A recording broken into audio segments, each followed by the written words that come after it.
So I've been getting quite a lot of questions, and I think it's worth going through. Is just which LLM tool.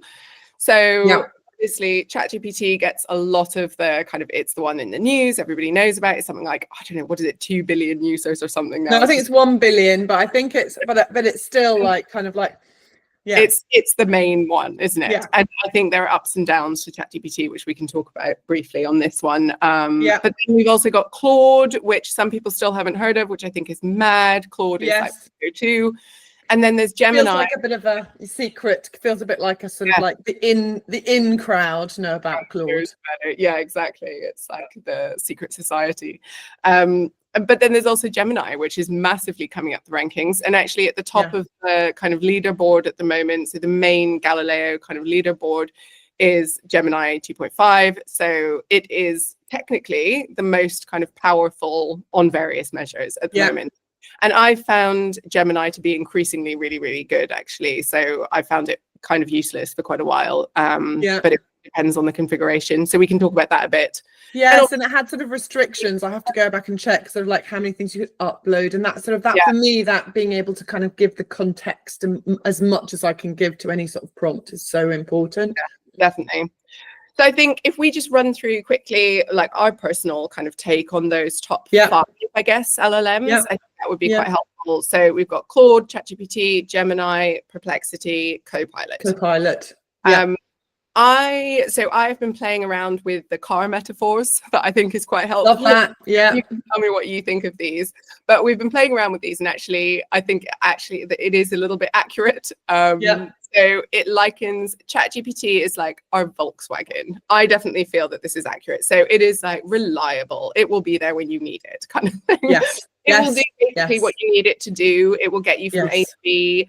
It won't be the most glamorous ride in the world, but it will do what it needs to do. So that's kind of, for me, that's quite accurate on what ChatGPT is like. Yeah, and I think with ChatGPT that it is with all of it, I think it goes up and down. It is really an all-rounder, and it's often my kind of first go-to to kind of for the first ideas around stuff, but it isn't the last place I normally end up. It's normally the first place I go to, but then I might use others to refine or to do other things with it. Yeah, and obviously it depends on the model as well. So when we say ChatGPT, we're talking we're talking about 4.0, you know, exactly. Yeah, exactly. The number 4 or whatever it is, because they want stupid kind of naming techniques, don't they?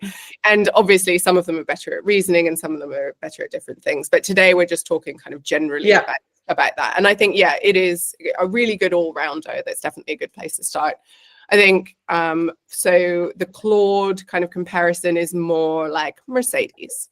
So it's a little bit, I find Claude is my go-to always. I think I always come back to Claude to finish things up, to polish things, so even if I'm using ChatGPT or Gemini or Perplexity for something else, I always bring it back to Claude. And that's because it is really configured to me, which we'll talk about another time, but also because it's just a little bit smarter. It is smart. And sometimes I put things in it where I've got from one of the others, like Chat, and I've kind of, my gut has said, no, that isn't quite right. I'm not quite feeling this. This isn't kind of how I want to, whether it's a piece of content or it's a piece of analysis or something. And I take it across, and I'm a regular of using both. Yes, because then I take it across and I go, okay, analyze this, take a look at this. This is what I'm thinking, and it always comes back with something better. Yes, I mean, so that is just anecdotal evidence, and I think everything we're talking about is anecdotal evidence. But we're 2 power users that use this stuff all day, every day, and that is my sense that you get often a really thought through answer that I think that's much more me, and they're both configured to me. Yeah, exactly. And I think, so both are configured, and I think that is the key.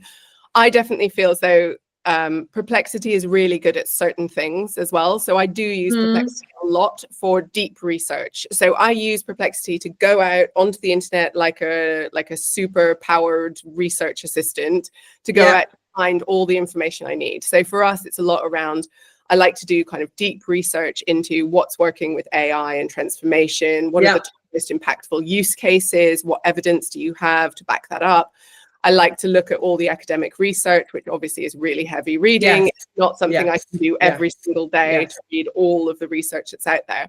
So I use Perplexity to go out and do that kind of grunt work for me and to pull back the facts, to pull back the papers, the research, the stats, the data, all of that real kind of core. And I take it and I put it into Claude to make sense of it with me. So I find Perplexity is really good at that deep research. ChatGPT is coming along with that as well, but I think it's really good at just going out and getting that grunt work done. And then you can use a different tool like Claude to kind of add some kind of meaning and draw some conclusions around it and put it into the format that you want it to be in as well. No, I think that's absolutely right. I think it's really powerful like that as a kind of, you know, go out and find, and they're all finding their little niches, I think, and every person will have a different niche for that particular tool. Gemini, I think, is the fourth one we were going to talk about. Gemini is, I wasn't impressed when I used Gemini kind of probably about Christmas time. I was doing it, I was looking at our financial models, I was trying to kind of get the analysis. I thought, oh, well, it's in a sheet, they should be able to analyze it in a sheet, and it wasn't able to.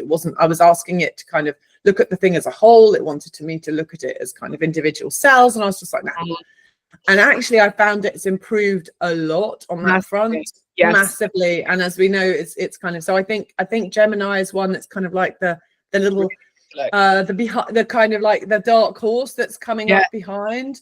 And with all of the content, you know, that Google has as a result of it, I think that's one we're going to see a lot more of. And people will, in kind of where they're on Google Workspace and all of that, will start to become perhaps, you know, and it'll become more integrated and cheaper perhaps as a result. I don't know. I think this is going to become part of the kind of like your add-on to your kind of tech stack that you have as an SME or whatever, just like Copilot, which we'll come on to, has very much kind of is taking over, rightly or wrongly, you know, a lot of the organizational, it covers off some of the kind of compliance issues that people have, but it's definitely the transit fan. We'll talk about that in a minute.